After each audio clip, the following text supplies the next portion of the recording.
दोस्तों 2013 मुंबई सामूहिक बलात्कार, जिसे शक्ति मिल्स सामूहिक बलात्कार भी कहा जाता है। 22 अगस्त 2013 को मुंबई में जो हुआ वह बहुत हैरान कर देने वाली बात थी। एक 22 वर्षीय फोटो पत्रकार जो एक अंग्रेजी पत्रिका में इंटर्न थी, उसके साथ 5 लोगों ने सामूहिक बलात्कार किया था। वह एक पुरुष सहकर्मी के साथ शक्ति मिल्स के सुनसान परिसर में असाइनमेंट पर गई थी।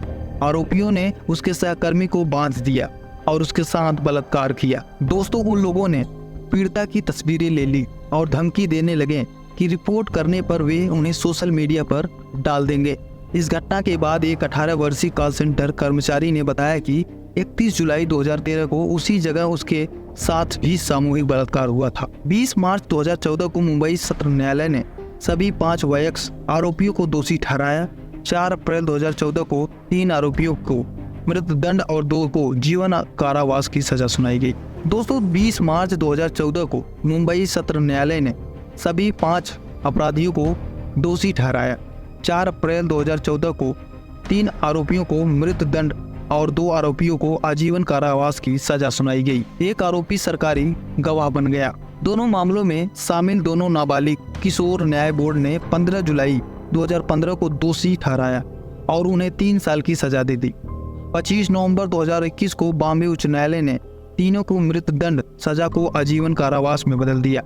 दोस्तों, अस्पताल के बिस्तर से मीडिया को दिए बयान में पीड़िता ने कहा, मैं नहीं चाहती कि इस शहर और देश में कोई और महिला इस तरह के क्रूर शारीरिक अपमान से गुजरे। अपराधियों को कड़ी से कड़ी सजा मिलनी चाहिए क्योंकि उन्होंने मेरी जिंदगी बर्बाद कर दी है। आजीवन कारावास से कम कोई भी सजा मेरे दर्द, अपमान और शारीरिक शोषण को दूर नहीं कर सकती है। बलात्कार जीवन का अंत नहीं है, मैं लड़ाई जारी रखूंगी। उन्होंने जल्द से जल्द काम पर लौटने की भी इच्छा जताई है। 3 सितंबर को एक 19 वर्षीय टेलीफोन ऑपरेटर ने पुलिस को बताया कि 31 जुलाई 2013 को शक्ति मिल्स परिसर में 5 लोगों ने उसके साथ सामूहिक बलात्कार किया था। इनमें से 3 आरोपी पहले ही फोटो पत्रकार के मामले में शामिल थे।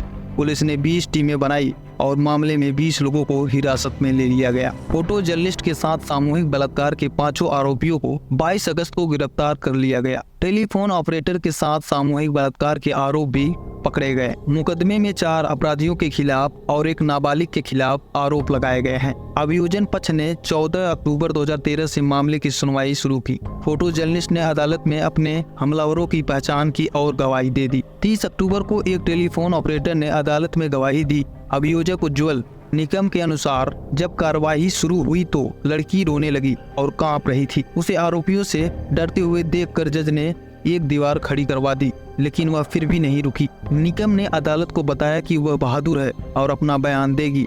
बाद में उसने होश संभालकर 4 आरोपियों की पहचान की।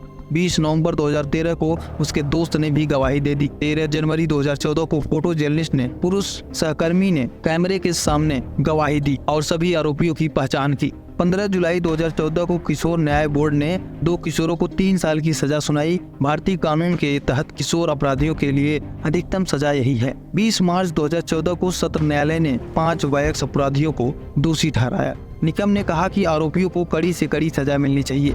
विजय जाधव, मोहम्मद कासिम शेख और मोहम्मद सलीम अंसारी को दोनों सामूहिक बलात्कार मामलों में दोषी ठहराया गया।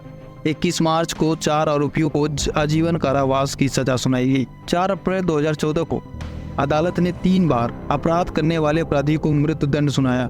यह पहली बार था जब बलात्कारियों को धारा 376 के तहत मौत की सजा दी गई थी। न्यायाधीश ने कहा कि आरोपियों के सुधार की संभावना नहीं है और यह सजा उचित है।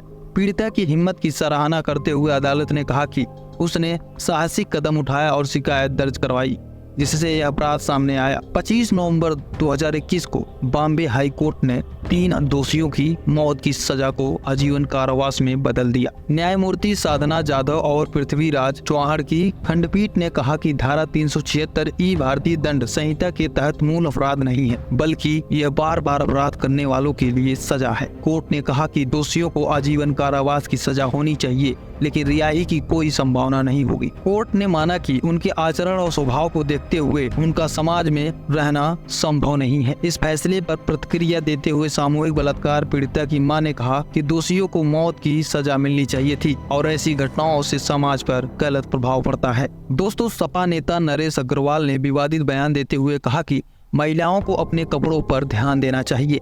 मुलायम सिंह यादव ने कहा कि लड़के तो लड़के होते ही हैं, उनसे गलतियां हो जाती हैं, और बलात्कार के मामलों में मौत की सजा का विरोध किया। उनकी टिप्पणियों की व्यापक आलोचनाओं ही सपा नेता अब्बू आजमी ने भी विवादित बयान दिया कि सहमति या बिना असहमति के यौन संबंधों के लिए महिलाओं को भी सजा मिलनी चाहिए। इन बयानों की भी भारी आलोचना की गई। तो दोस्तों, ऐसे ही क्राइम से संबंधित जानने के लिए हमारे चैनल को सब्सक्राइब करें और अपनी राय जरूर दें।